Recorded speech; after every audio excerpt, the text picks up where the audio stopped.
howled across the jagged cliffs as Liam Carter pressed forward along the narrow mountain trail, his backpack thumping rhythmically against his shoulders. The sun was already dipping behind the peaks, staining the sky with streaks of crimson, violet, and deep bruised blue. He had been hiking alone for 2 days, determined to reach the abandoned settlement rumored to lie somewhere on the northern side of the Himalayas. It was a place whispered about by villagers, a settlement known as Arvale, a community that had vanished overnight 50 years ago without a trace. Liam wasn't hunting ghosts, he was hunting answers. His grandfather had been part of the rescue team that searched for the villagers, and, on his deathbed, he urged Liam to find the truth behind Arvale. The old man had never spoken clearly about what he saw during the search, only muttering fragmented words like voices in the snow, shadows that move without bodies, and the mountain remembers. Now Liam was close. Too close, perhaps. The air around him grew unnaturally cold, and the silence felt wrong, so absolute it pressed against his eardrums. Even the usual distant sounds of birds or tumbling stones had faded.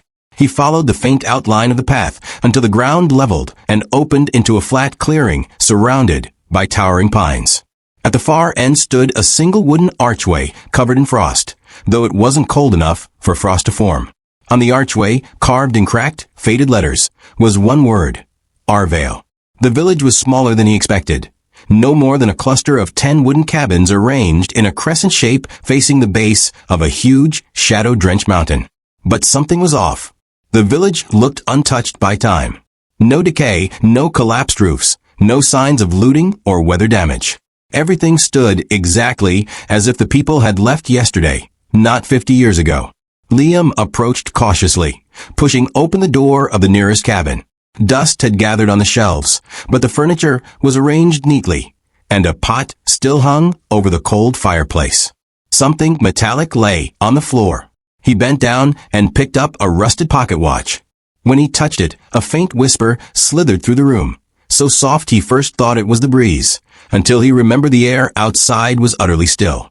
He stepped back, heart thudding, and the whisper came again, clearer this time, a voice neither male nor female.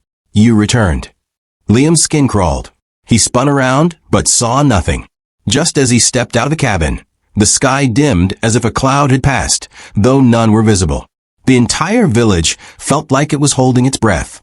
He moved toward the central square and spotted deep footprints in the snow, fresh ones. They were human, but oddly elongated. He followed them to the edge of the largest cabin, its windows fogged from the inside. As he reached for the door, the temperature dropped sharply, and when he exhaled, his breath billowed in a dense white cloud. Before he could react, the door creaked open on its own. Inside, lanterns flickered to life. Liam froze. No one was inside, yet the room glowed with a soft amber light. Long tables filled the space, each set with wooden bowls and spoons, as if awaiting a feast. But in every bowl sat a thick, black substance that looked like tar. A sudden scraping noise echoed from the far corner. Liam's flashlight beam landed on a tall mirror covered by a sheet. Something behind the sheet moved, as if someone were standing there. Heart racing, he lifted the cloth. But the mirror didn't reflect the room. Instead, it showed a scene of chaos. People running through the village, fire consuming rooftops, shadows chasing the villagers, long and twisted, as though alive. The villagers screamed soundlessly in the mirror, their mouths open wide, but producing no noise. Liam felt the room tighten around him. The mirror flickered, and suddenly, a figure appeared behind the villagers, a tall, emaciated creature with elongated limbs and a face twisted into a permanent grin. Its hollow eyes stared directly at Liam. The mirror cracked. He stumbled backward, and the lantern flames guttered out instantly. Darkness swallowed the cabin. Something scraped across the floor toward him. Liam bolted outside, lungs burning, but the village was no longer as he left it. Smoke rose from several cabins, and faint screams drifted through the air as though echoing from another time. Shadows danced wildly across the ground, though there was no fire to cast them. He realized the mountain wasn't haunted. It was alive. It remembered everything that happened, and it replayed those memories for anyone who entered.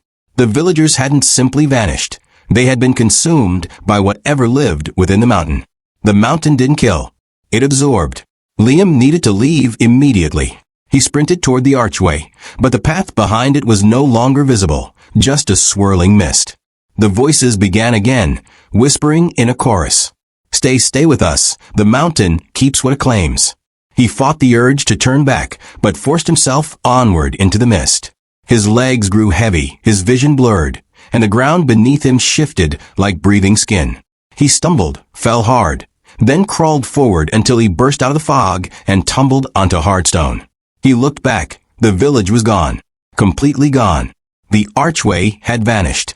The forest behind him was normal again, with the natural sounds returning. Birds, wind, rustling leaves. For a moment, Liam felt relief.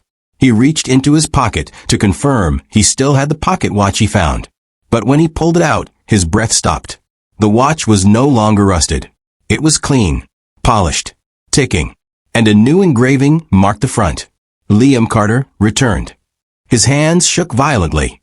Something inside the watch clicked, and the ticking stopped suddenly, dead still. Then the whisper he heard earlier passed right by his ear, cold and intimate. The mountain remembers. It always remembers.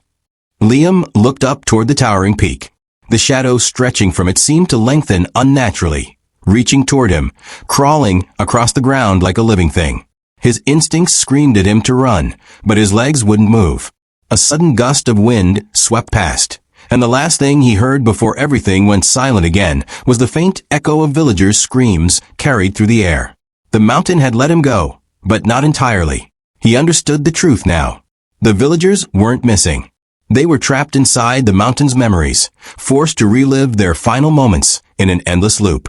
And by stepping into Arvale, Liam had become part of that memory. The mountain did not forget him. It was only waiting. Days later, rescue teams found Liam wandering the base of the mountain in a daze, clutching the pristine pocket watch. He refused to talk about what he saw, but every night afterward, the rescue team heard the same thing, strange echoes from the mountain, sounding eerily like a village screaming. And every time Liam closed his eyes, he saw the mirror, the shadows, the twisted creature, and the reflection of himself slowly fading. The mountain had marked him. Its memory had taken root, and sooner or later it would call him back.